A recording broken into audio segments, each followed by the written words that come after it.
Ladies and gentlemen, we are about to start our third panel. Please take your seats. Thank you.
Sorry, I'm not changing already. So sorry.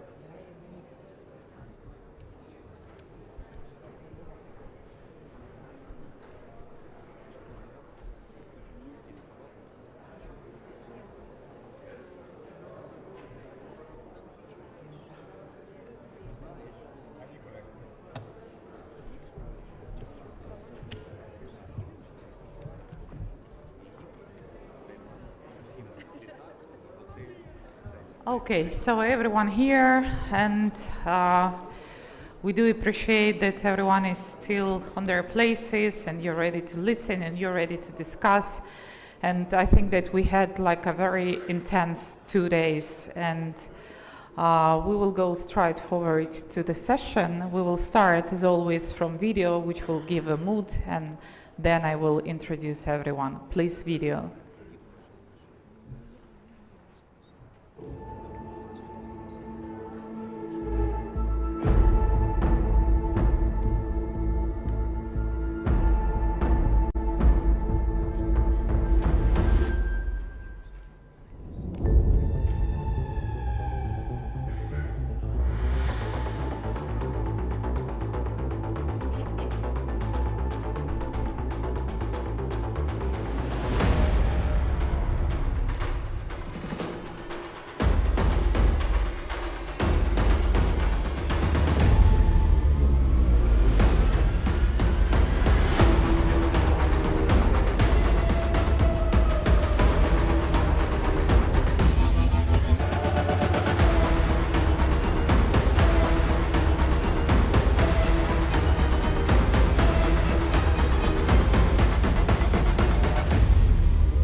So my name is Elina Frolova. I'm representing here Center for Defense Strategies, and I will be a moderator of this panel. And I'm here in double capacity because I'm also representing the expert network of Crimean Platform. And I would like to start with the reference of the first panel, where the Putin von Prague said that we need to acknowledge where we are. And I think that this is one of the biggest problems for political elites now, to acknowledge where we are and to understand that we won't wake up tomorrow in the peace situation if we won't work for this. Military often said that hope is not a strategy. I believe so, but I also believe that the dream can be a strategy.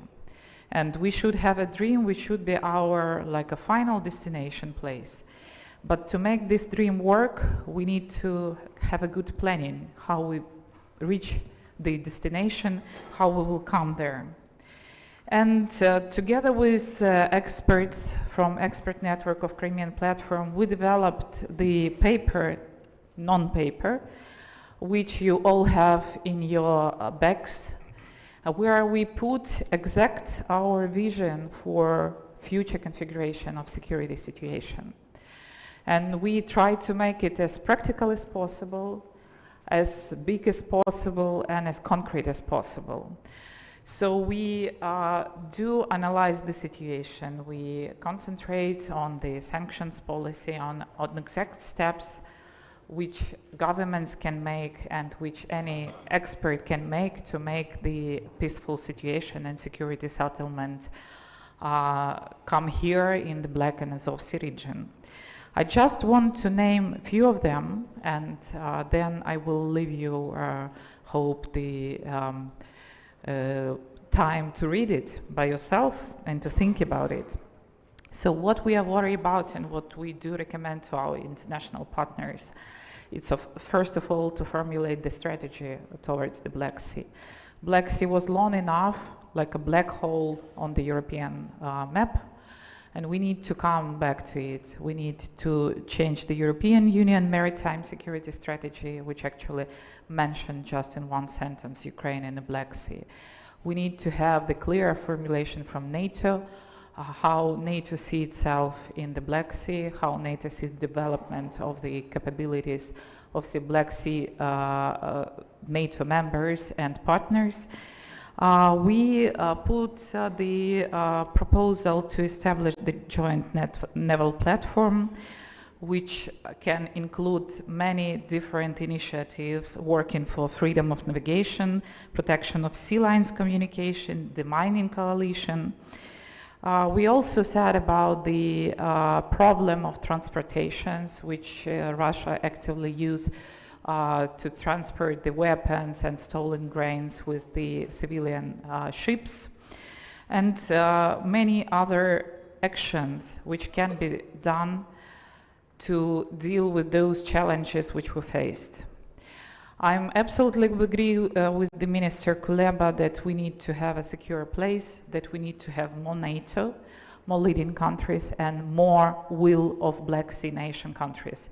And I'm absolutely agree with the Turkish ambassador saying that we need more coordination and interoperability of the Black Sea nations.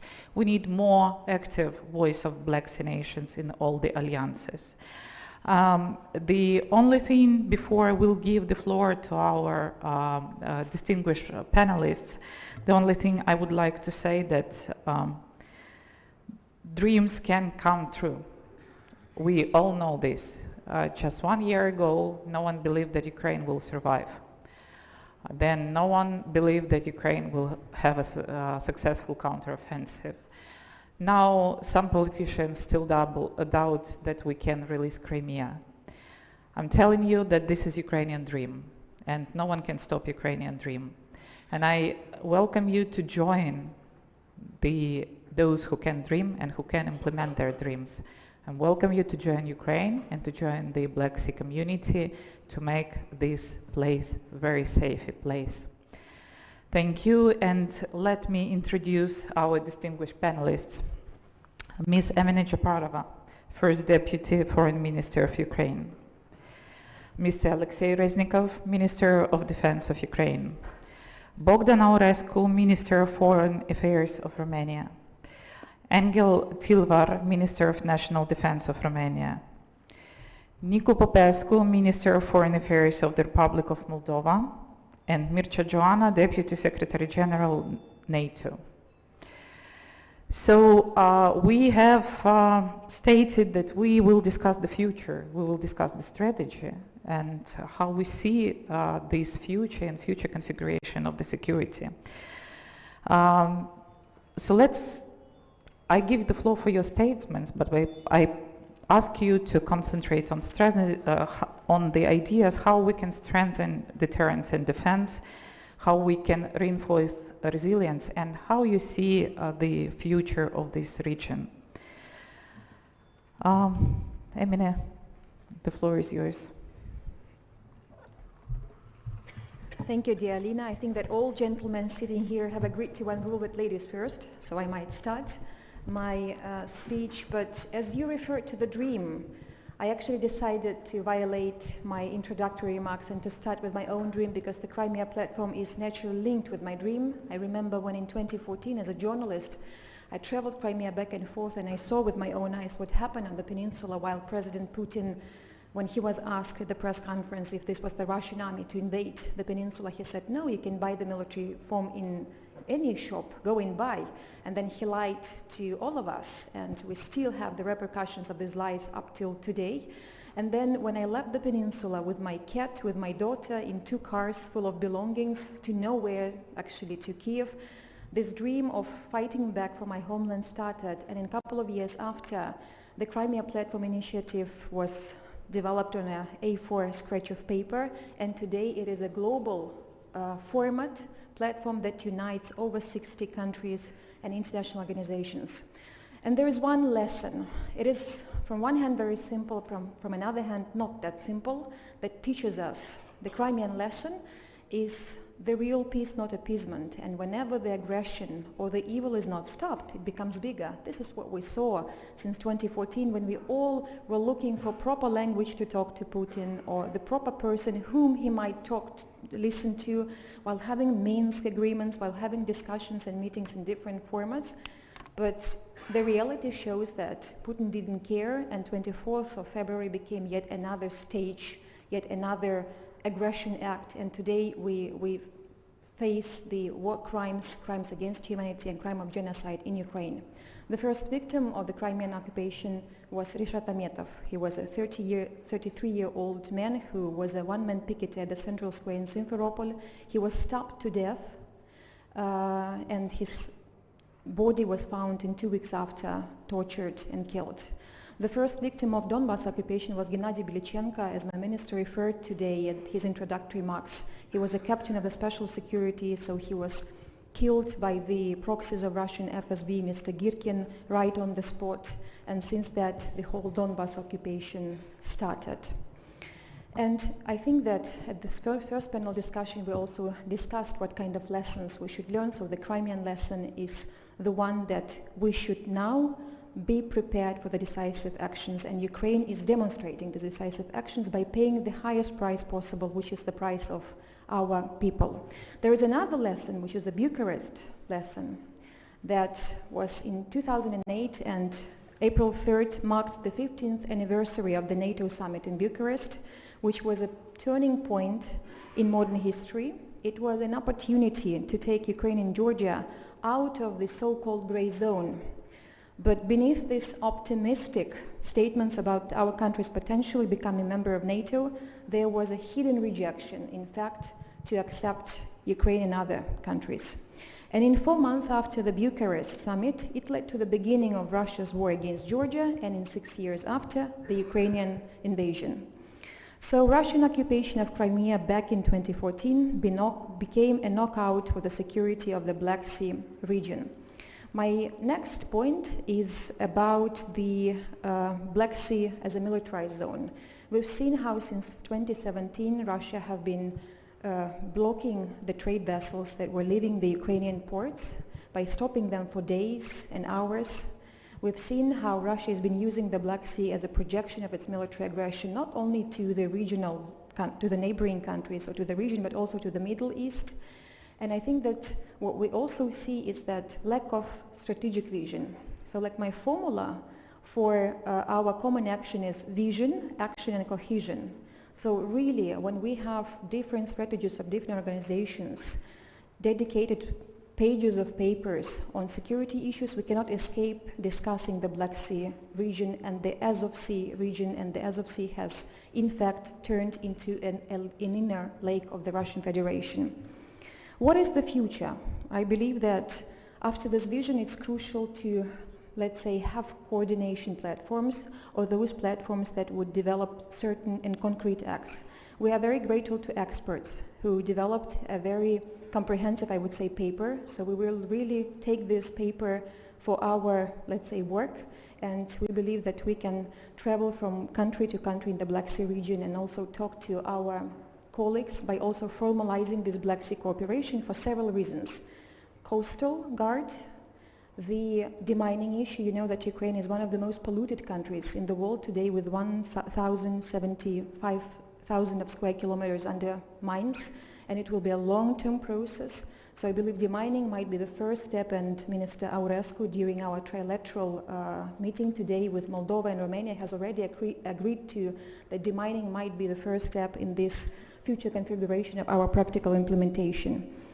So the regional cooperation is really, really important. And to sum up, to wrap up, my personal formula for Ukraine that today is dealing with the war is survival, revival, and arrival. Our main existential task is to survive. And here we have you, all of your respective countries, without whom we would not be able to resist that long, even though there were very skeptical voices about that we would be able to do that long. The revival, it will be the infrastructure projects we also discussed today with our colleagues from Moldova and Romania. The next meeting in the trilateral cooperation, it is very important, and President Zelensky, I think, made a genius step in kind of putting the effort into the future, because it's also a therapy for Ukrainian people when you not only focus on the repercussions of the war, but you also discuss the future. And as Alina said, there is a hope, and there is still a hope that there will be a future, and discussing this in a very constructive way is yet another therapy, I would say. and arrival. Our dream is to arrive to EU, to NATO, being a part of the family. And coming from India, I had a 2-day visit there, while Prime Minister Narendra Modi has defined a motto of G20 is one earth, one family, one future. We really believe that everything is interconnected, and we cannot speak about the future of the world without escaping the discussion of Ukraine. So Ukraine is seeking for the membership in both EU and NATO as the only way how we can feel ourselves secured. But we also believe that we can contribute both to the security, economic growth, not only of the region, but also of the globe. Thank you. Thank you. Mr. Aurescu, the floor is yours. Well, dear friends, dear colleagues, indeed, as Emine just said, we had a very good trilateral meeting between Romania, Ukraine, and the Republic of Moldova. But my colleagues told me that you had very fruitful and meaningful debates. And one conclusion, I think it's quite clear already since our discussion in the morning. The security situation is not what we wish for, but paradoxically the war of Russia also brought some interesting, I would say even positive developments. Because what happened last year was that Ukraine and the Republic of Moldova were granted EU candidate status. Georgia was granted the European perspective. Finland just became a NATO ally. Sweden is in the process for becoming one, hopefully very soon, by the Vilnius summit. We also took very important, decisive, crucial decisions to consolidate our deterrence and defense on the eastern flank, including at the Black Sea. We have now a battle group in Romania and in the other countries in the southern part of the eastern flank. Allies, including Romania, have increased their defense expenditures, and we hope for a very important decision to be taken during the Vilnius summit. We accelerated measures for cutting off dependencies from Russia. We consolidated our resilience and the resilience of our partners. Of course, we have to do more about that, but, well, it is already a very important process in that regard. And we have strengthened our unity, including our transatlantic unity. So we are also more determined to defend the rules-based international order and the values the Ukrainian people are fighting so bravely for. All these are developments which were prompted by the Russian war of aggression against Ukraine. So the global importance of this war and of the peace which will follow this war are extremely clear for all of us. So what is really important is to become stronger and more united even more. And Romania's top priority, as I mentioned in the morning, is to transform the Black Sea region from an area of conflict and war to an area of peace, stability, and prosperity. And indeed the question is how to do it. I will start from the fact that, as I mentioned in the morning, the Black Sea region is important for the Euro-Atlantic security, which is recognized by the NATO strategic concept we adopted last year. But we need to turn these words into reality. First, we need compliance with international law, and this includes the firm policy of non-recognition of Crimea's illegal annexation.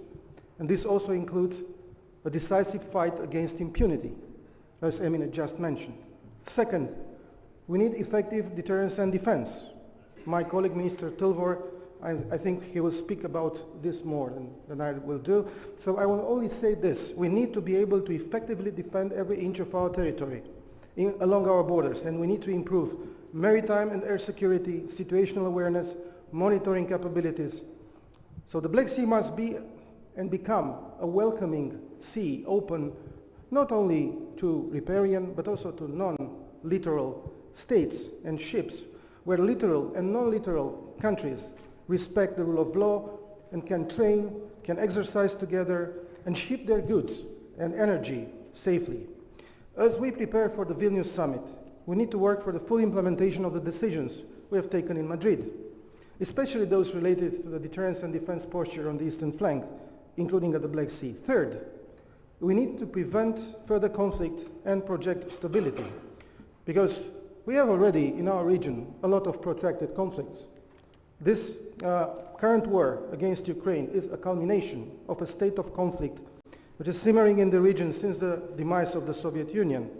protracted conflicts in Georgia, in the Republic of Moldova, in Karabakh or Nagorno-Karabakh, keeping the door closed to their resolution. We have advocated Romania within the European Union to put it in a more prominent place on the agenda of our diplomatic efforts. And we have to stimulate the support and the will of these countries to overcome long-standing animosities and unfreeze the resolution of local conflicts, build lasting peace and security. Fourth, we need to secure long-term support for building democratic, effective, resilient defense and security systems in the region.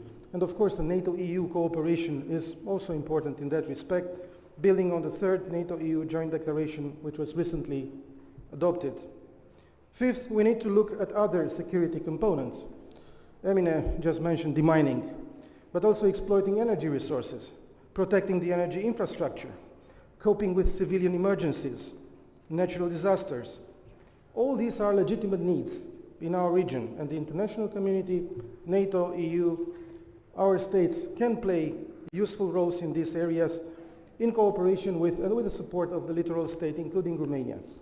Six, we need to look at the wider region, because Black Sea security is, of course, crucial for Romania, for Bulgaria, for Turkey, NATO countries, but also for Moldova, for Georgia, for Armenia, for Azerbaijan, and further afar to Central Asia.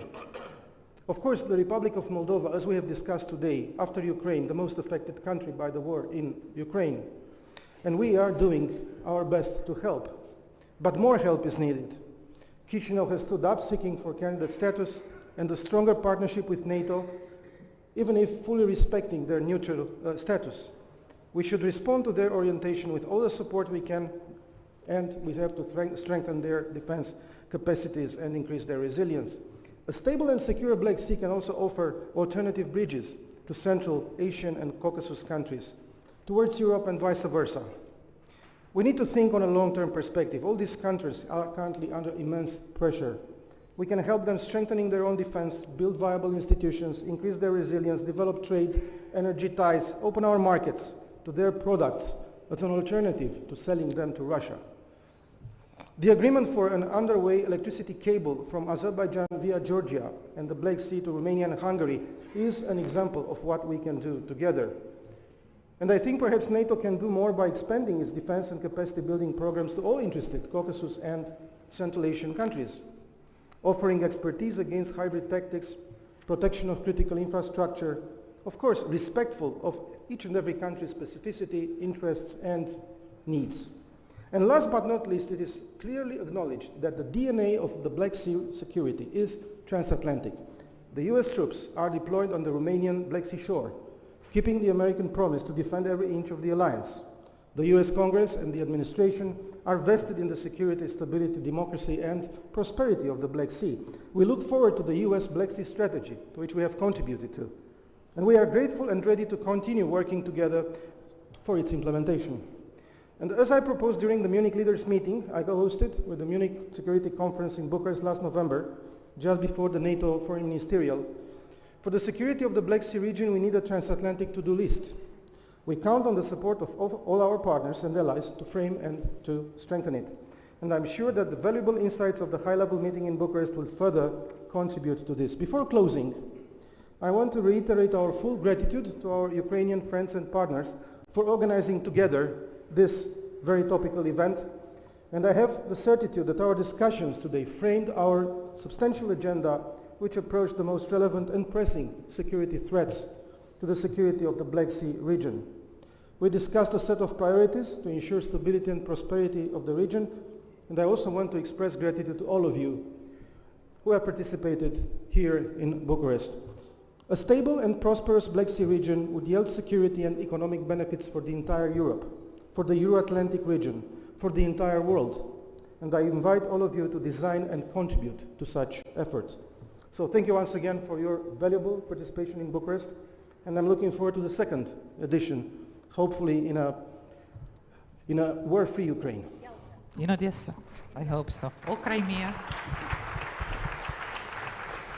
Mr. Reznikov, the floor is yours.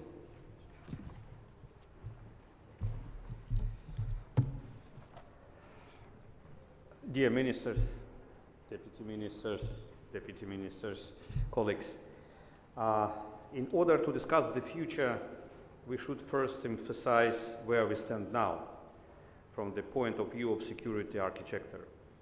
We are facing a completely new reality in this reality. The OSCE, as an international organization, has disappeared off the map. Finland's accession to NATO has de facto put a symbolic end to the history of agreements based on 1975 Helsinki Act. The UN Security Council is currently chaired by a representative of Russia, a terrorist state coming full-scale aggression and the genocide of the Ukrainian people. An arrest warrant has been issued by the leader of the Russian terrorist regime for the kidnapping of thousands of Ukrainian children. Nevertheless, Russia holds the right of veto in international affairs. As for me, this is absurd. The aggressor state has weaponized everything: energy, migrants, food, the cyberspace, religious organizations, the media. Its instruments include attacking peaceful cities with missiles and drones to cause a humanitarian catastrophe, jeopardize free navigation, undermining the global food security, using third states as its proxies. The Kremlin has also resorted to open nuclear blackmail, first by capturing nuclear power plants, then by threats of using nuclear weapons or removing them to another countries. This is the final nail in the coffin of another component of the current security architecture, nuclear weapons non-proliferation treaties. Let me remind you that, according to the Budapest Memorandum, Ukraine has willingly given up the third largest nuclear arsenal in the world in exchange for security guarantees. Let's ask an honest question. After what's happened to us, will anyone ever agree to voluntarily nuclear disarmament? Or is it the opposite? Will they do everything in their power to get nuclear weapons by any means necessary? The rule of force, not rule of law, is the new model that might take hold in the world, if it's not met with a resistance. Speaking of our region, Russians have tried to seize the island of Tuzla after the Budapest Memorandum. Later, Ukraine's and Sakartvelo's road to NATO was blocked at the NATO summit in this amazing capital, Bucharest. That followed by the attack on Sakartvelo after that. That followed was the attack of Ukraine and the occupation of Crimea. This is the result of a flaved policy that includes the following approaches. The paradigm of not provoke the Russians in order to maintain business as usual. Act after the fact, when everything has already happened. Enforce compromises at the cost of the victim of the aggression.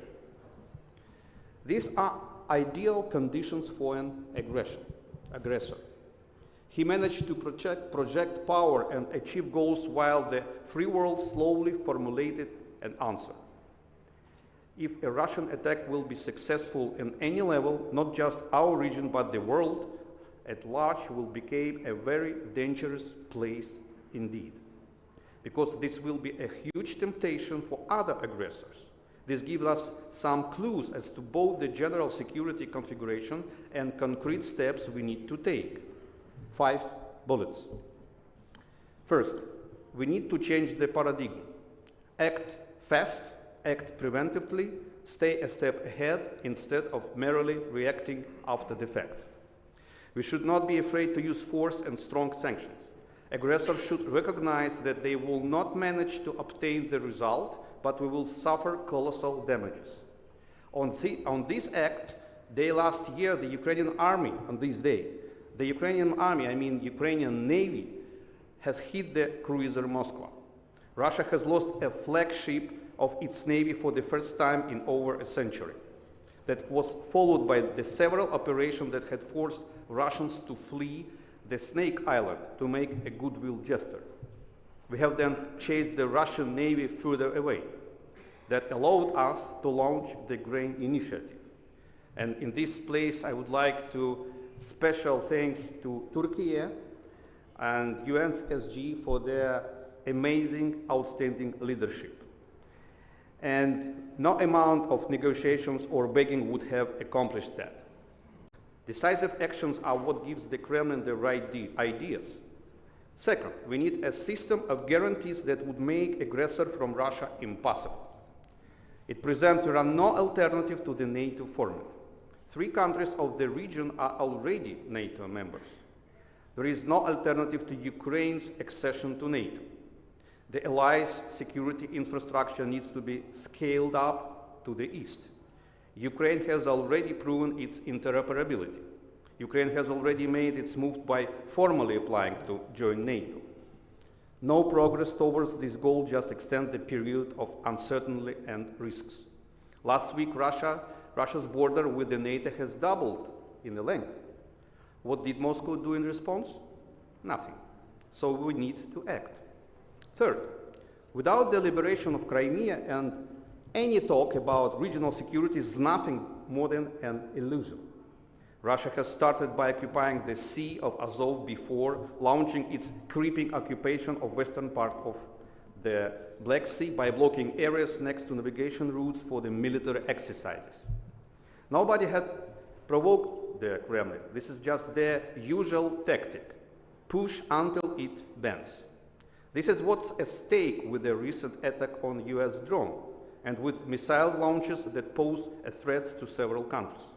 Let me remind you that Russia's federal TV channel have called for the capture of sea straits after the earthquake in Turkey. This is the empire's phantom pains. As long as Russia controls Crimea, it must continue trying for an expansion in the imperial spirit. If we want security, stability, and prosperity for the region, Crimea needs to be liberated. This is in our shared best interests. Fourth, some partners maintain that matters concerning the region cannot be worked out without involving Russia. We need to recognize honestly that accomplishing a sustainable peace and preconditions for mutual prosperity in the region is impossible without transformation in Russia. Without that transformation, we are just postponing dealing with the problems instead of solving them. Transformation in Russia needs to be an element of the agenda. Russia has to receive a clear joint signal. If it will not be able to return to the civilized world without changing, it will not be trusted. Unfailingly, upholding sanctions has to be a part of this signal. Russia has to become a democratic federation. It has to undergo denazification. It has to alone. Russia's strategic defeat is evident, but without meaningful transformation, we will not get more than a respite before the next war. Fifth, time is the essence. Prolonging or freezing the war will mean that the progress of the entire region will stall. It will mean lost opportunities. Meanwhile, others will keep marching forward. Ukraine wants to turn the tide on the battlefield this year. The stakes are the highest for us, but it is not our shared best interest. And our army has already proven that this is possible. In order to do so, we need help, and we need it as soon as possible. Such a support has to include delivery of weapons and ammunition of diverse types, development of resistance sustainment system for Western types equipment, training of Ukrainian military units, increasing the level of exchanging of information on the development of the situation in the region, in the sky and in the sea, strengthening and control of the sanctions regime against the Russians, deepening the operational interoperability of the military units of Ukraine and partners countries. This is the general framework. Speaking of concrete steps then can be taken fairly fast, I could mention the establishment of permanent acting consultation group on political and defense levels to elaborate joint initiatives aimed in increasingly security in the Azov and Black Sea region, interaction with the framework of maritime strategy of the European Union, applying the environment of data exchange within the framework of the common information sharing environment, and participation in the project of the European Defence Agency Maritime Surveillance, taking part in projects of NATO and EU to develop the system of protection for the maritime infrastructure. Years ago, many believed that Kyiv would fall within 3 days, followed by Ukraine within a couple of weeks. And yet, we are here now to discuss the future. I have no doubt that the future is a success story. Thank you very much. We will win together. Slava Ukraini!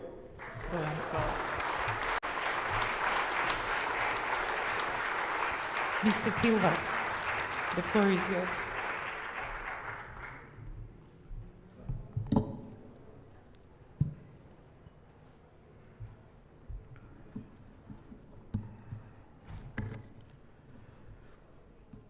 This panel constitutes the perfect setup for a depth and realistic discussion regarding the current security situation in our region and the steps that have to be taken in order to ensure stability in the Black Sea region. The Black Sea is an area where the risk of further severe escalations and aggressive maneuver by Russia remains high. Moscow is using unhindered the Black Sea as a platform to impede freedom of navigation, fueling tensions in the region, including through protracted conflicts, generating gray zones, and creating favorable conditions for transnational security threats. Its main objectives are to maintain regional instability, impact the free will of our partners in choosing their future, while projecting force in the Mediterranean Sea towards the Middle East. After the annexation of Crimea in 2014, the continuous attacks on Ukraine represented an unacceptable signal from Russia Federation regarding the use of force in achieving political and security objectives at the regional level. At the Black Sea, Moscow is determined to acquire domination of the region, preventing and even censoring the Allied defense and deterrence, as well as NATO's freedom of movement, and last but not least, undermining internal stability, coherence, and development of region partners. You are well aware, dear colleagues, of the serious concerns about the evolutions of the security situation in the Black Sea region. We need to choose the right measures in the right format to the right amount and use them at the right time in order to negate the fulfillment of the aggressive objectives and to reinforce the implementation of our own.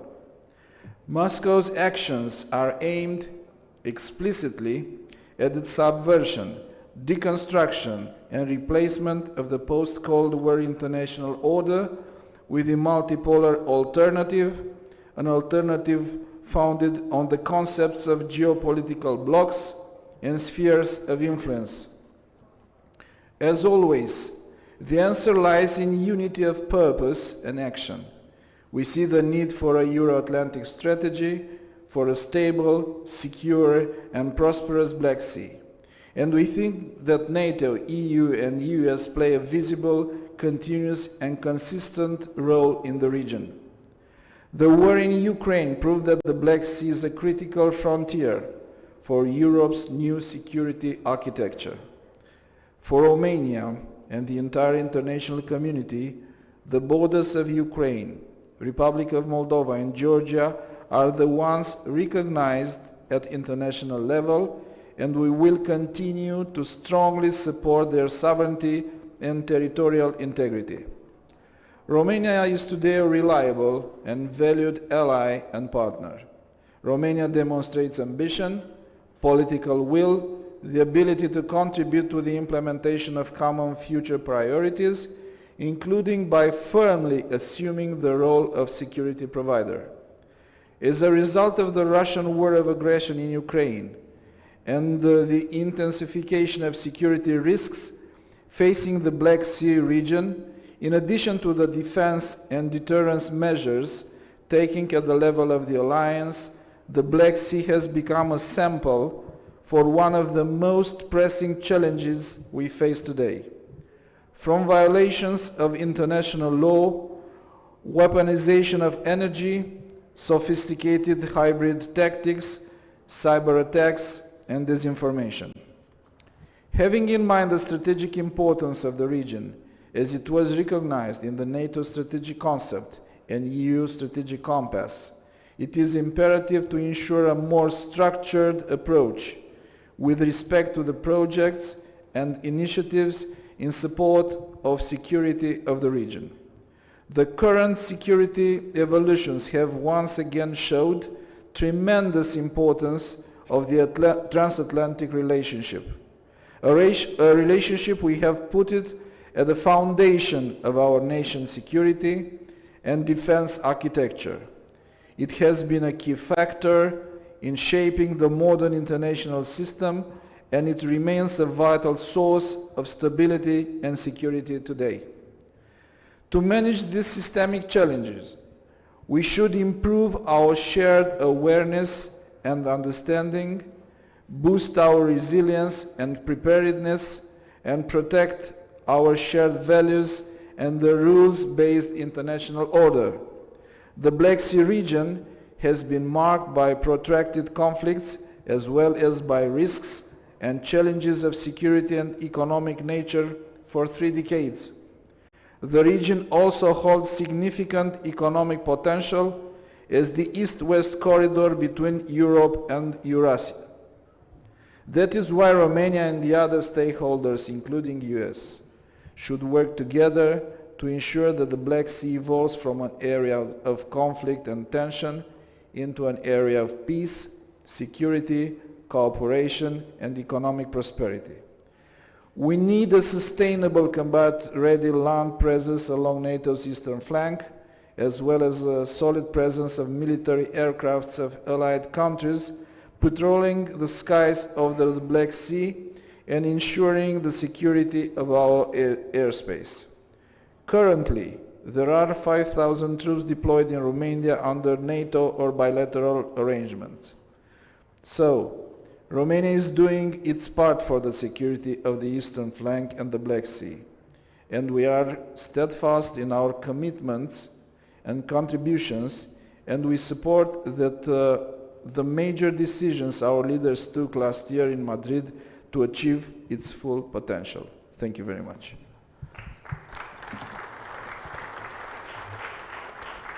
Mr. Popescu, the floor is yours.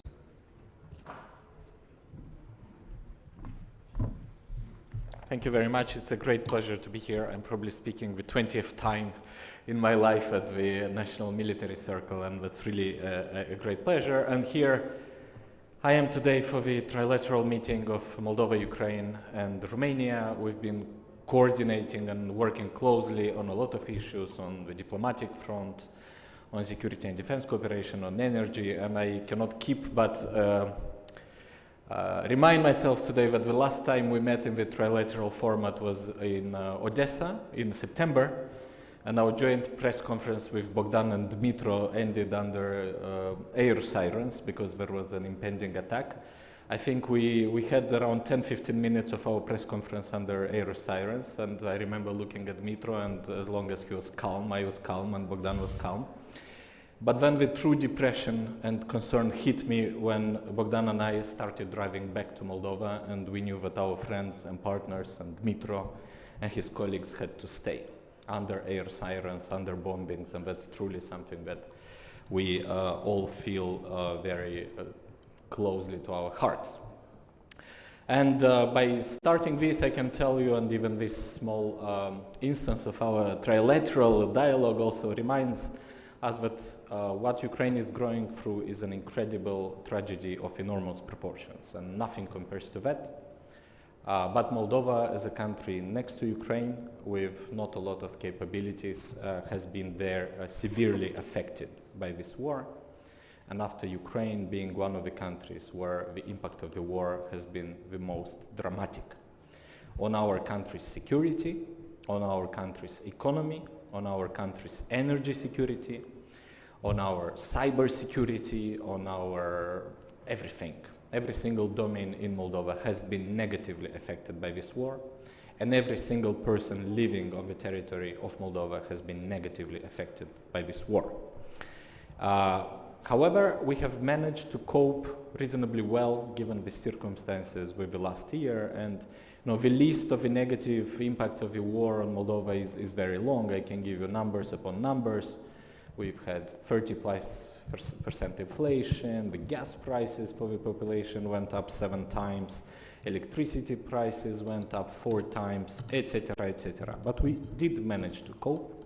With the last year, we have managed to keep stability and calm, and the economic resilience of our country has been reasonably good despite these shocks. And that we have managed to do primarily thanks to Ukraine. As we speak today, Moldova is not facing immediate military risks, and this is because of Ukraine. It's because of the Ukrainian people, it's because of the Ukrainian army, it's because of the Ukrainian society and political system, which have kept the Russian tanks away from our border and has allowed Moldova to benefit from peace, calm and stability, and a certain ability to deal with the other threats we're facing. And of course, in this series of threats, Moldova has long been a primary target of Russian hybrid war tactics deployed against Moldova. Some of them have been started to being deployed even before our independence. Russian support for separatism, a Russian TV program about Moldova in 1990 or 91 roughly has the same tone and the same amount of toxic propaganda against us as you would have today on Russian TV. So some of those tactics we have been living with for a long time, but of course in the last year they have increased exponentially. As I said, though, we have managed to keep violence away from our streets. Our intelligence services, police, the defense ministry has worked incredibly well to make sure that violence is kept away from Moldova, that our functionality as a country, as a society, as an economy stays solid. And that is something which also allowed us to concentrate and together with Ukraine to engage in this deepening and accelerated road of accession to the European Union. So if we are trying to look ahead, for Moldova the immediate goals is, along with Ukraine, is to accelerate, deepen and intensify all our links in all domains with those countries and institutions that support Moldovan liberty, Moldovan democracy and Moldovan Europeanness. And here, of course, I mean Romania, first and foremost. You know that we share a culture, a history, a language and a common future in the European family. And we've been working really very closely with Romania to make sure that Moldova's attachment and integration with Europe is irreversible. But besides Romania, of course, we've been very closely working with all the countries, as I said, that support us and institutions. And that includes the European Union, NATO, who have really done an amazing job in supporting us through this last year. And here Mircea, Joanna and I are also regularly meeting on all kinds of platforms in Brussels and other cities to make sure that we deepen our cooperation. And that has been going reasonably well. We are on track to making significant progress this year towards EU accession. We're also engaged in several concrete ways of strengthening our security and defense cooperation through the European Union, with the European Union, with the EU member states. Just in the next few weeks we will have several announcements becoming finalized and public. In a few weeks the European Union will launch a CSDP civilian mission to Moldova. We'll announce a package of sanctions, hopefully, which will be targeting those oligarchs that work together with Russia to destabilize Moldova and to bring violence on our streets. And through the European Peace Facility, Moldova has been, along with Ukraine, a great beneficiary of European military assistance, which allows us to strengthen our capacity to keep peace and calm on our territory. Having said that, I will probably end here. That would allow us for more time to interact through questions and answers. And our plan for the immediate future on the diplomatic, on the political, on the strategic front is to continue standing by Ukraine, showing all solidarity and all support that we can give to Ukraine, and being, as I said, thankful and grateful for the sacrifice that Ukraine is taking in defending itself, but also by doing so in defending Moldova. And we, as I said, are engaged in this fastening and deepening of our integration with EU institutions and countries. And by doing so, we know we are not alone. We know we have dozens of states we can count on.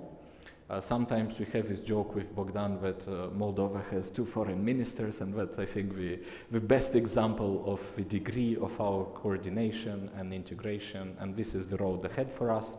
And by doing this together, we will be able to keep the peace, the stability, and the Europeanness of our country. Thank you. Mr. Chairman, the floor is yours. No one wants to take this one. Thank you so much, Alina, and it's good to be back home. This place that symbolizes Romania's national identity and the sacrifice over generations and historical periods to be finally part of the West. I had a long and interesting discussion with my friend Alexei Reznikov earlier. And I also was a physical participant and contributor to the launch of the Crimean platform in August 2021 in Kiev. And I was a little bit puzzled why I was invited as NATO representative to speak last. And I asked President Zelensky and Dmytro Kuleba, why did we invite NATO to speak last? Is that a message? And with his exceptional humor and wisdom, the President, the Foreign Minister, told me the guy that speaks last will have the most lasting impact on the audience. Let's hope this will be the case also in Bucharest. The day after the Crimean platform launch, and by the way, I was impressed by the leader of the Crimean Tatars, an old gentleman, dignified and heroic, and also telling us that if we allow an imperialistic power to grab by force territory from an independent nation, we are doomed for this scenario to happen not only in Europe but elsewhere. What happens in Europe can also happen in Asia. What happens in the Black Sea could happen tomorrow if we don't do things right now and here, in another sea and ocean, in the Pacific, or wherever else. The day after the Crimean platform launch, I attended the 30th anniversary of the independence of Ukraine. I really remember the big square, and also men were wearing E, as we said them in Romanian. And I asked the day before President Zelensky, I said, Mr. President, when are you going to respond to the infamous long essay by President Putin? I think that is still on the website of the Kremlin. And basically, he denies the national identity and culture of Ukraine. And he smiled, and he said, listen to my speech tomorrow. I listened to his speech on the 30th anniversary of Ukraine. And I heard a leader of a proud nation anticipating probably trouble to come, with a sense of national identity and resilience and hunger for a better future.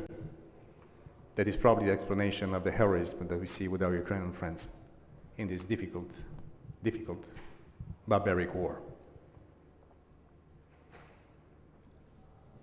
We are living in a world which is competitive and dangerous. And this is not only because of this war, it's also because of the global shift and great power competition. A competition defined by a fight between democracies and authoritarian regimes. The Black Sea region is at the heart of today's discussion.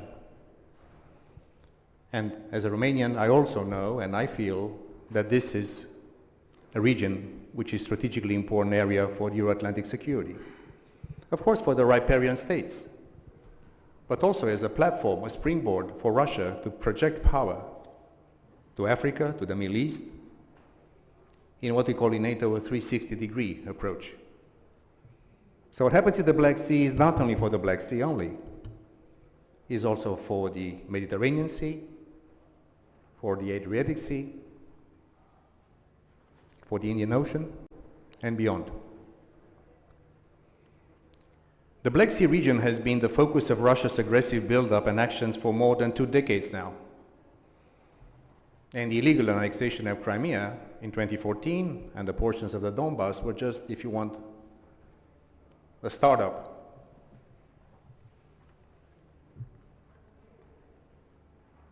This is also influencing the Western Balkans. This is influencing also our Georgian friends. It's influencing our Moldovan friends. It's influencing our friends in Bosnia and Herzegovina. And this is why Russia's irresponsible and hostile behavior in the broader Black Sea region is deeply affecting the security of the entire alliance. So when in Madrid last year, when our leaders approved the strategic concept saying the strategic importance of the Black Sea, this is not just a piece of paper. This is a fundamental belief and action by our alliance. We stepped up our presence in the region since 2014. We enhanced our cooperation partnership with Ukraine. And this is why our footprint after the full-blown war by Russia is increasing. I would like to thank our French and Italian allies for leading the 2 battle groups in Romania and Bulgaria. And of course to our allies in Turkey for the immense role that they play in a much broader region. We have now 4 more new battle groups, and we'll be bringing them up to brigade level as needed.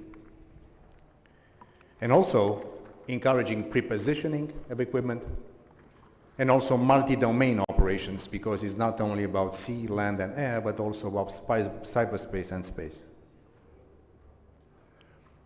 We continue and we will continue to support Ukraine. We have stood by Ukraine since the independence of this country back in 1991. Over the last year, allies have provided unprecedented support for Ukraine's right to self-defense, with 65 billion euros of military aid, and Alexei and his colleague in the Ministry of Defense know that this is going to continue. NATO will stand by Ukraine for as long as it takes, and will support your long-term path to Euro-Atlantic integration.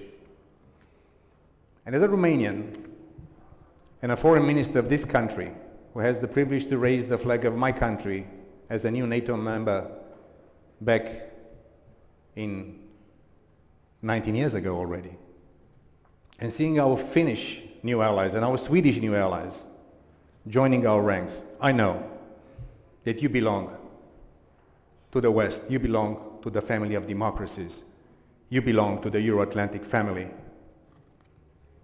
and we are standing with you all the way. We also have increased our support to other partners at risk of Russian aggression, including for the Republic of Moldova, and I salute Nicu Popescu, a brilliant diplomat and leader.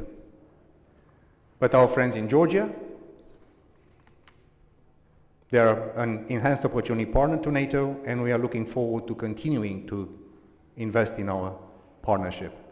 And I wish you the best of luck also on the EU front, because this is also very important for you, together with Ukraine and the Republic of Moldova, to go towards Europe.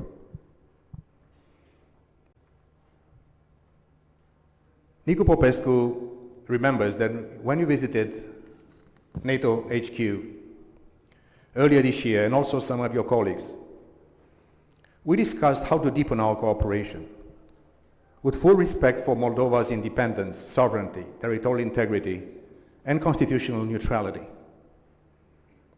I welcome the partnership we have both through NATO and the EU, and I encourage the Republic of Moldova to make even better use of this joint partnership between NATO, EU, and the Republic of Moldova. There is more synergy to be identified and more things we can do and will do together. Your neutrality does not mean we cannot work together with NATO. On the contrary, NATO is stepping up political and practical support to Moldova through an enhanced capacity building package. We support your political aspirations to join the West and also to increase your national resilience. Because resilience is crucial, is multifaceted. Sometimes it has explicit aggressive behavior, sometimes more implicit and insidious facets. Russia is using all the conventional and hybrid tools in its toolbox. And the Republic of Moldova is the place where Russia is fooling to its fullest extent the toolbox of hybrid warfare against your country, in order to hamper economic development and foment instability in the region.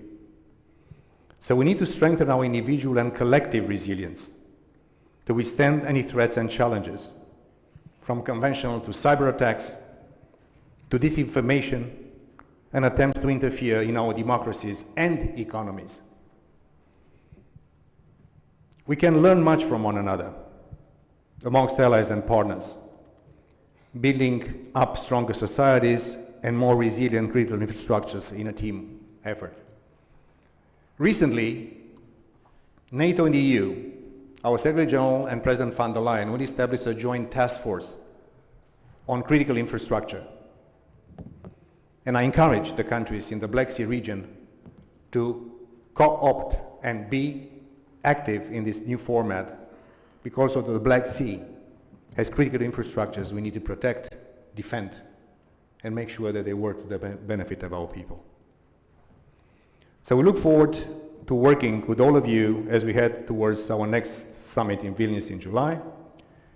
We look forward to welcoming Dmytro Kuleba, Oleksiy to our ministerial meetings.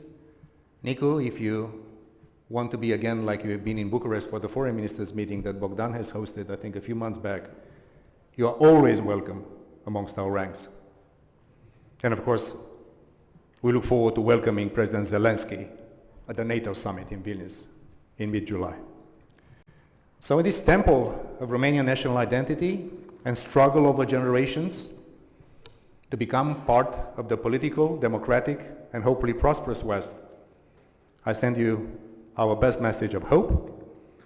We'll stay with Ukraine for the long haul. And the place of all these independent nations, from Georgia to Moldova, from Ukraine to Bosnia, and to any other democracy in Europe, if you choose so, to be with Euro-Atlantic family, this dream will come true. Thank you so much.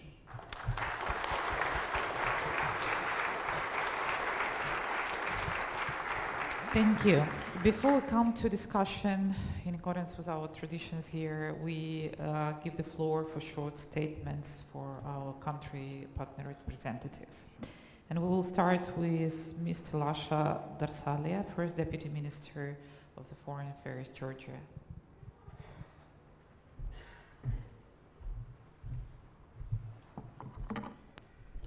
Thank you, Your Excellencies, dear ministers, dear colleagues, distinguished attendees, ladies and gentlemen. It is an honor of mine to address the first Black Sea Security Conference in the framework of Crimea Platform. I express my sincere gratitude to His Excellency Foreign Minister Kuleba and His Excellency Foreign Minister Aurescu for this important initiative, which is extremely timely in such extraordinary circumstances for Euro-Atlantic security. For more than a year now, we have been witnessing Russia's unprovoked and unjustified war of aggression against Ukraine.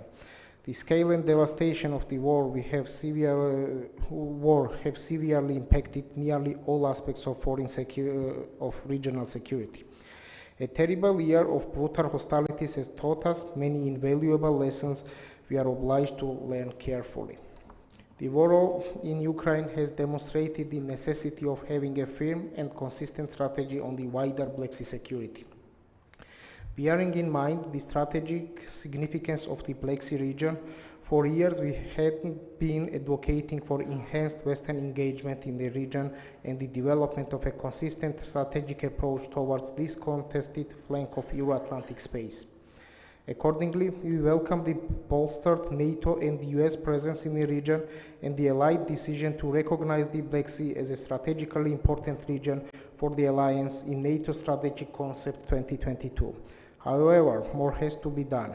The time is now for NATO to make a long-delayed decision and adopt a comprehensive strategy for the wider Black Sea region. The strategy should address regional security in all the relevant domains and envisage concrete actions. We believe that strategy should aim to develop joint mechanisms for the effective tackling of disinformation campaigns, strengthening national cyber security systems, improving communication and transportation systems, and protecting critical infrastructure. At the same time, the EU needs to address the wider Black Sea region from the economic and energy security perspective. Today, Europe is in urgent need of the diversification of economic and energy sources. And since the Black Sea region represents a historic transit route between Europe and Asia, it has to be transformed into a major transit hub for supply from Central Asia to Europe. Ladies and gentlemen, the strengthened security of the wider Black Sea region is a guarantee of peace and stability in the whole Euro-Atlantic area. We should spare no effort to make the region functional again. In the new security architecture that shall be created after the restoration of territorial integrity of Ukraine and other regional states, the wider Black Sea region should be acknowledged under the common security umbrella of the international liberal Western order. Another major lesson the recent history has taught us is that peace and security in our region are achievable only under the collective defense umbrella. Therefore, the best policy to ensure persistent deterrence and defense in the entire Euro-Atlantic area, including the Black Sea region, is full political integration of countries like Georgia, Ukraine, and Moldova, genuinely European nations, into European and respectively into Euro-Atlantic family. And finally, let me express my sincere gratitude to Romanian side for hosting us today and Ukrainian side as a co-hosts. Thank you very much, and Slava Ukraini. Thank you. Slava, дякую.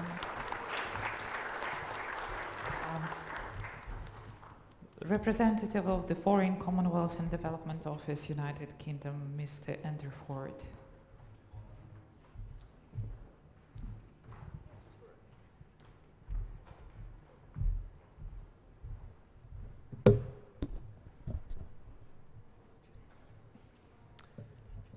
Good afternoon, Excellencies, Ministers, Representatives. It's a great honour and pleasure to be here on behalf of the United Kingdom. We are very grateful to Ukraine and Romania for organising and hosting this conference. And we welcome the chance to join colleagues today for this important discussion. The UK stands with Ukraine and will continue to do so for as long as it takes, for Ukraine to prevail against Russia's assault on their sovereignty and territorial integrity. We'll do it with continuing military aid, training, humanitarian assistance, political support, and by helping mobilise the international community. For the UK and the international community must and do stand against Russia's naked aggression and for freedom, democracy, and the sovereignty of nations around the world in compliance with the UN Charter and the rules-based international system. We are learning lessons at a national level. I want to take every opportunity, such as this, to learn internationally along with our allies, partners and friends. The UK government has recently updated its international strategy to take account of Russia's latest invasion of Ukraine and of an increasingly contested wider world. The review confirms that our most pressing foreign policy priority is indeed to address the threat posed by Russia to European security. Our conclusion is that democracies like ours must go further together to out-cooperate and out-compete states that are driving instability in order to uphold the stability, security and prosperity of our continent and the Euro-Atlantic area as a whole. The UK is proud of the support we have given Ukraine, but military assistance, sanctions and humanitarian aid are not enough. For when this war is over, we must never again allow Ukraine to be left vulnerable to attack. We must together make sure that Ukraine, its regional neighbourhood, and all countries in the Euro-Atlantic area are safe and secure and able to thrive economically. That is why, for example, among other things, the UK is already supporting Ukrainian capacity building in maritime demining. That is why the UK is pleased to co-host the Ukraine Recovery Conference in London in June of this year, to mobilise the combined might of public and private finance to ensure that Ukraine gets the reconstruction investment that it needs. Beyond the NATO framework, the UK is also privileged to enjoy strategic partnerships with many countries represented here from around the Black Sea region. We will continue to deepen these partnerships, refreshing and updating those that we have and seeking opportunities to form new ones. Our first task is to support Ukraine to win the war and to recover from it.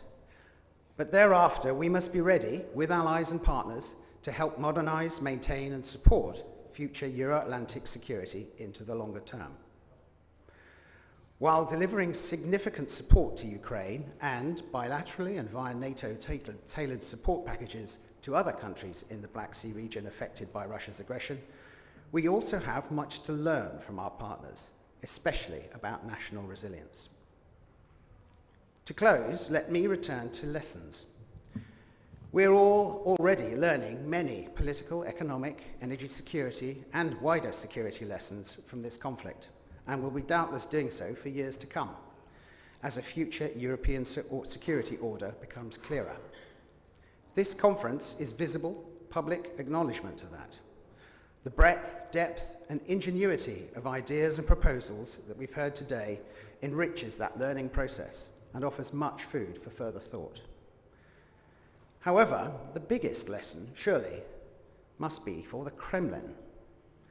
We must all do what we can for as long as necessary for Russia to learn that mounting an unprovoked, premeditated, illegal and barbaric assault against a sovereign democratic state was wrong, that it was and continues to be a huge strategic mistake, and above all, that it has not and will not succeed.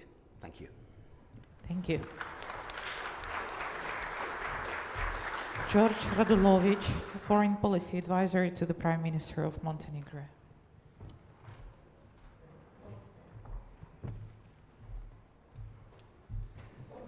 Thank you very much. Before I start, I would like to say how thankful we are for organizing, to the Ministries of Defense and Foreign Affairs of Romania and Ukraine, for organizing this important event dealing with Black Sea region security that has enormous importance also far beyond this region and even in the Western Balkans. So more than a year has passed since the beginning of the relentless Russian aggression against Ukraine.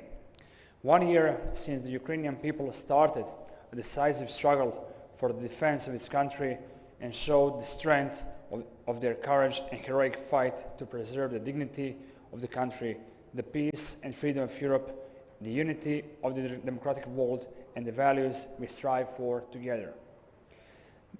The security of the Black Sea is an issue that concerns not only coastal countries, riparian states, but the whole world. Thus, the Black Sea enhances geopolitical and economic competition at a global level, and also adds a new dimension to the Euro-Atlantic security system. The situation in the Black Sea did not change overnight. For many years, Russia has been trying to stir up and to militarize this region. The Russian occupation of Crimea and full-scale invasion of Ukraine only exacerbated this threat. Russia's continued activities in this region have serious implications for the European security. In response, the West, political West, we must develop a comprehensive strategy to secure the long-term future of the Black Sea region. In the light of Russian aggression against Ukraine, we have an obligation as a partner countries to coordinate and contribute to the defense of Ukraine's internationally recognized rights and not allow Russia to continue abusing the Black Sea region by its illegitimate actions. Russia has been trying from the very beginning of its aggression to reduce NATO's presence on its eastern borders. But on the other hand, NATO has shown the strengthening of its role and the creation of a new sense of the alliance existence. This is evidenced also by the decision of Sweden and Finland to join the alliance, as well as Ukraine's application for accelerated membership. Through such events, the recognized need to preserve and build reliable and safe architecture of the future world is clearly visible. Today at this conference, Montenegro confirms its unequivocal support for Ukraine in its struggle to secure its integrity and sovereignty. This is an obligation for all of us. Not only that, it's our moral responsibility and the proof of our full dedication to reaching these goals. From the very beginning of the Russian invasion to Ukraine, Montenegro has shown solidarity with Ukraine and its people in the fight to defend the highest postulates of the international law, both bilaterally by sending military, humanitarian and material aid, and internationally by condemning all actions of Russia that in any way encroach on the sovereignty and integrity of this country. In such manner, Montenegro will continue in coordination with allies to support Ukraine in its path to freedom, well-being and secure future, as well as its efforts to become a full member of the large European and Euro-Atlantic family to which Ukraine belongs. Thank you very much for your attention. Thank you. Iulian Chifu, Foreign Policy Advisor to the Romanian Prime Minister.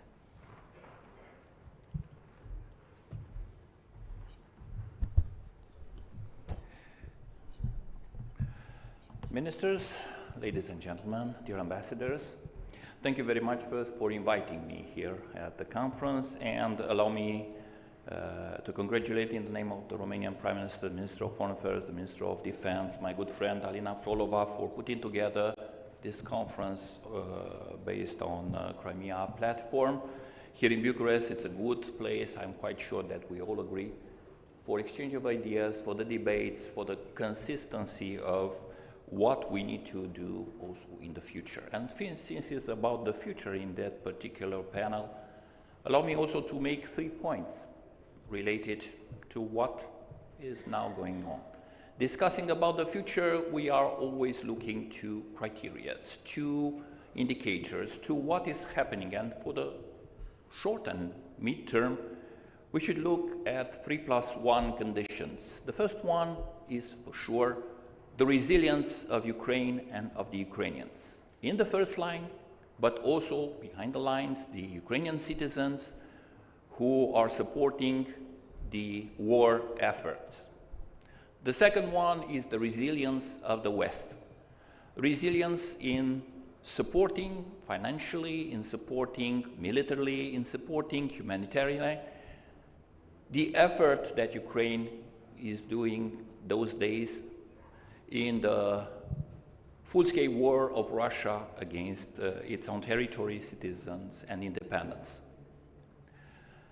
The third point would be the capacity of Ukraine to absorb actually the, let's call it the spring attack of the Russians, and to reply, because actually it needs to have its own counter offensive. As we are seeing up to today, They are managing quite well, and we are looking forward to see the evolutions in the next month to come. And I have a plus one, which is related to Russia, Putin's Russia. The capacity of Putin of maintaining the vertical of power, the system. We all know that in an autocracy, any little trigger can bring down, can lead to the implosion of such an actor. The second point is about the end of the war, actually about the conditions at the end of the war. So we have a first condition, which is that Ukraine should win, Russia should lose. If not, we are creating a precedent how a country can take parts of the territory of its neighbor. The second point is the fact that Russia needs to pay. It needs to pay in terms of creating the war, destruction, so it needs to, the whole Ukraine needs to be rebuilt. It needs to pay in terms of war crimes. It needs to pay also, and we already learned the lessons after the Second World War, in terms of never coming back to use the war in solving international relations, objectives, or excessive levels of ambition. And the third point comes for our citizens. All our citizens have made an extreme effort to support the war in terms of prices, inflation, support for the war in Ukraine. And it happens so because all of us, we would like to have our children, grandchildren, living in such, well, unprofessional democracy, but to have a choice, not to live under a type of Putin that tells them what to do. But it comes with costs, costs for the officials, for the decision makers. It comes with the cost that all people, companies, countries that are helping now Russia to avoid the sanction should pay. My third point is about what we already know that will happen after the war. First, Crimea platform. I think that we already have the symbol for a platform for all Russian illegally annexed territories, because it's not only about Crimea nowadays, unfortunately. The second point, what you are seeing is the fact that the weight, the strategic weight, moves in Europe eastern. And it will happen for the foreseeable future, since the security in Europe is not settled. And the third point, after the lessons learned of the Budapest Memorandum, actually, I don't think that we can think at any other type of guarantee for Ukraine's security, territorial integrity, sovereignty, independence, except NATO accession. So, these are facts. Thank you very much, and I wish you also the best on your return home. Thank you. Thank you. Ambassador of Italy, Alfredo Maria Durante Mangoni.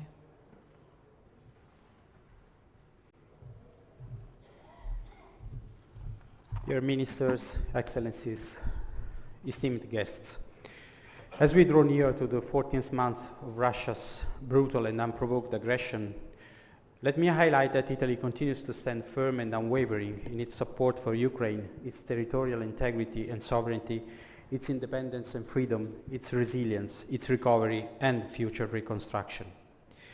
Let me also highlight in the strongest, clearest possible terms, Crimea is Ukraine.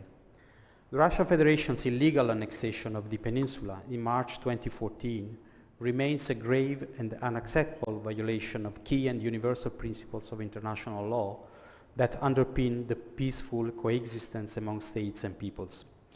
Since then, Italy, in close coordination with all partners and allies, continues to constantly and consistently condemn Russia's illegal actions in all possible occasions and relevant fora, while reasserting our shared non-recognition policy and any related measures.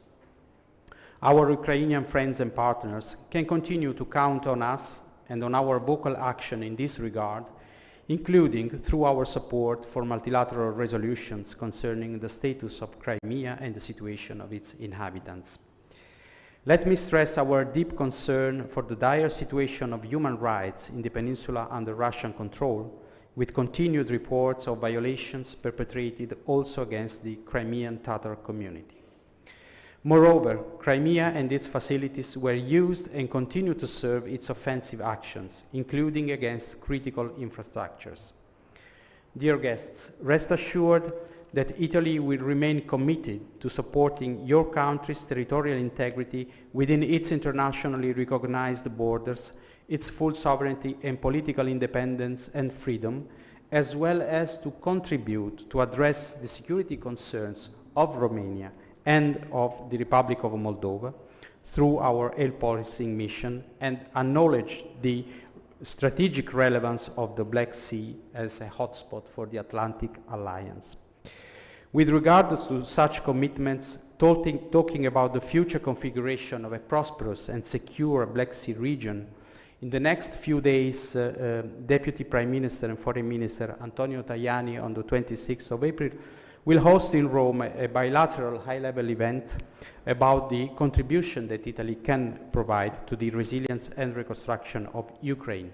Both governments, including the international financial institutions and business companies, will be involved since, as already mentioned, winning the war is the priority of today. Winning the peace must and will be the common challenge and the duty of tomorrow. Thank you very much. Thank you. And the last statement, Manfred Seitz, General Director of the Danube Commission.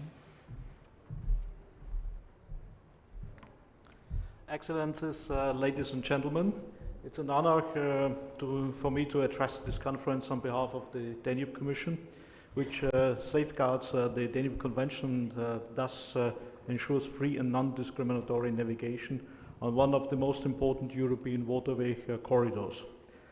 As a result of the Russian Federation's aggression against Ukraine, the member states of the Danube Commission excluded in March 2022 the Russian Federation from all its working groups and expressed a strong will to work on a new agreement that limits future membership to the Danube riparian states. Since May 2022, the Danube Commission supports the European Commission in implementing the EU-Ukraine Solidarity Lane Action Plan to facilitate Ukraine's agricultural exports and bilateral trade with the European Union. Working jointly together, Danube Commission and European Commission support Ukrainian and Romanian authorities as well as businesses in increasing the flow of goods through the Danube ports. And I might say that our joint work can be considered very successful. Since the beginning of the war, the Danube ports have handled more than 22 million tons of cargo, to a large extent agricultural products. The Ukrainian Danube ports alone offer now a daily transshipment capacity of up to 100,000 tons per day. 50% of the goods are transported by sea vessel, as the Danube guarantees water depths of 7.3 meters on the Sulina Canal, and 50% of the cargo is transported by inland vessels, mainly to the port of Constanța, where almost 5 million tons of goods from Ukraine were handled. The importance of the Danube waterway in the Danube ports is reflected in the 25% share of all Solidarity Lanes freight flows and comes quite close to the 28 million tons of the Black Sea Grain Initiative. So a lot has been achieved, but a lot still has to be done. Further investment in the ports and in the hinterland connection is needed, as well as in the border crossing points, and we also still have to increase the traffic capacity on the Sulina Canal. We think that this investment is a good investment, is a good decision, because we believe that the Danube waterway and its ports will continue to play an important role in the phase of reconstruction of Ukraine. As Ukraine and Moldova are now EU accession candidates, the expansion of EU transport corridors will certainly have to include the solidarity lanes and thus the Danube and its ports. The border area of Ukraine, Moldova and Romania has not only a huge potential for agricultural goods and is an important logistic hub, but also offers high economic potentials for renewable energy production. This is already reflected in Ukraine's hydrogen strategy, for example. Therefore, the Danube and the Danube ports are indispensable elements now and in the future of a prospering Ukraine. A great opportunity for sustainable transport in the region, and they can offer via short-sea shipping services important trade connections to the Black Sea countries of highest geopolitical importance, such as Turkey and Georgia. The Danube Commission will therefore continue to support the European Commission in its efforts for a secure and prosperous region, with the Danube as a core transport corridor and a gateway to the Black Sea. Thank you very much for your attention. Thank you. Unfortunately, I was signaled by the organizers that we need to complete earlier because of the different plans of the ministry. So I really thank you for your participation. I really thank you for everyone being here for this, I believe, just the beginning of the discussion about the future of our Black Sea region. And I hope to see all of you next year on the Black Sea coast in Ukraine. Thank you.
Asta e.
Doi, zice, probă, test.